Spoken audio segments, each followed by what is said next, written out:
Hey artist, how would you like to double, triple, or even quadruple your current pricing? How great would it feel if you could land that job, if you could land that gig, if you could work at that studio you've always wanted to? But right now, you're scratching your head saying, what's the secret ingredient? What am I missing? Welcome back to the Art Mentor. My name is Sean, and as I've been looking at my oldest commission works and comparing that versus my new commission's work, I discovered that there are certain things that anybody can do so that they can be a more successful artist. So make sure that you watch this video all the way through so you can learn what you have to do and what you can start to learn like this. Y'all, this first one's gonna be a huge game changer for a lot of people watching this. Start using non-native colors right now, okay? So basically what that means is that when you typically think about things like grass, you're gonna say it's green, or you're gonna look at somebody's outfit and their shirt is red, and you're gonna say that their armor is gray, right? But you have to stop thinking like this, and it's actually not even observable like that. Check this out. So watch as I drag across every single part of this, and you're gonna see a whole lot of non-native colors, and you're gonna see a whole lot of colors that aren't directly associated with what that material is actually natively colored. So if you start to do this, your work will start to look a lot more professional. It's gonna pop a lot more. It's gonna have a lot more contrast too.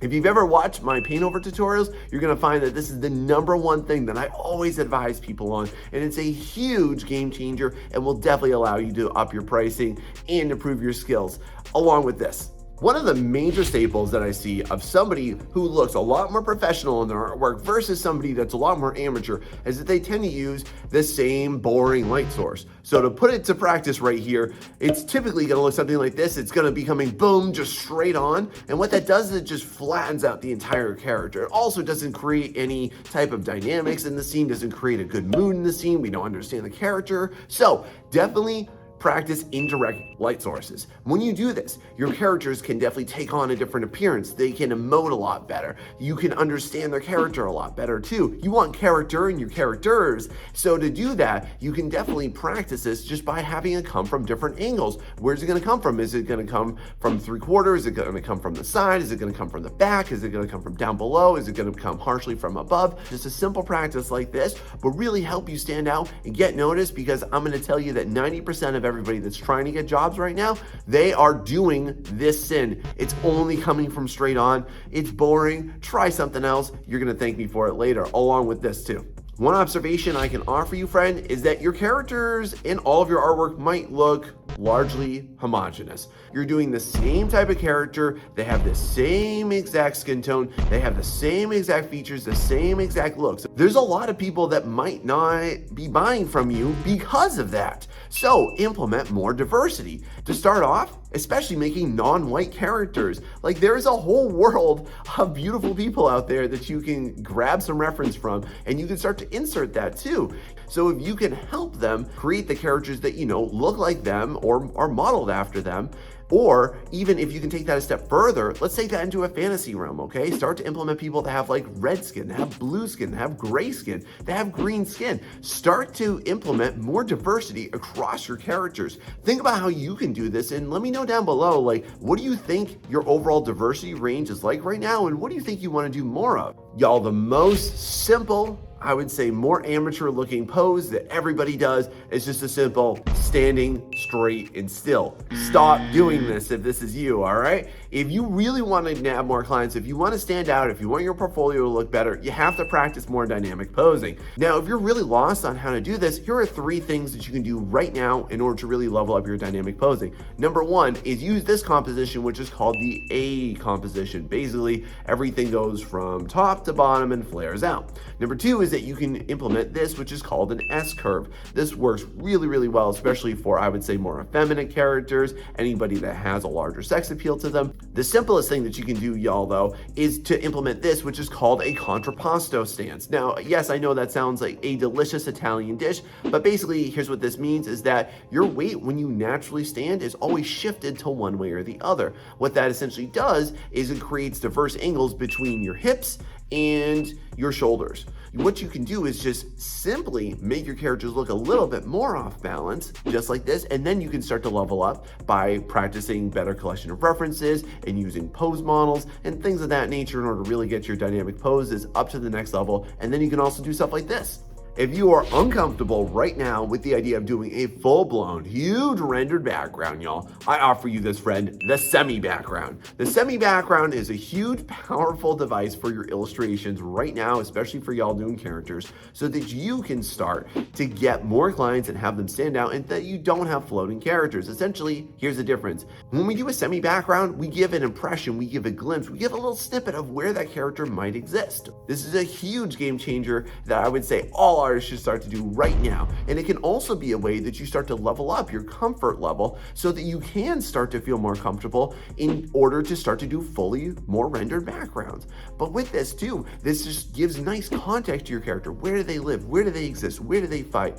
Where do they grow up? So think about how you can start to implement this, and this can also be part of your regular study regime that you can implement into what you're doing right now, so then you can start to attract more clients, because floating characters, let's just face it, they're boring and lame.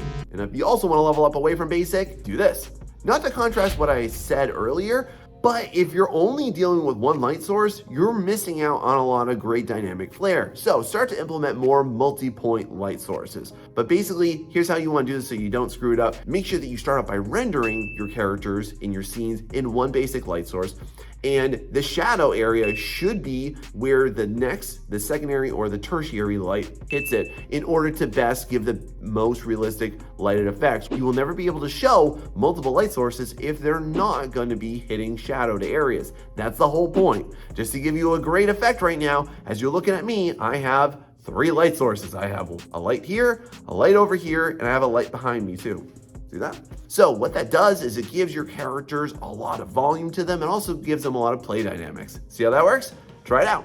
Y'all, I love to give you this style of hard-hitting and really pointed advice. And if you could just give me some love back and make sure that you like this video. And if, hey, you are somebody who wants to get better at this, but you just don't know how, you need some help, you need some sage advice, let me tell you about my Art Mentorship. This is my one-on-one coaching program. It's not a course, it's not a class. This is tailored advice, it's guided instruction. And if you are somebody that really needs somebody to walk you through how to do the things that are gonna bring you to way higher levels to achieve what you wanna do in your art business.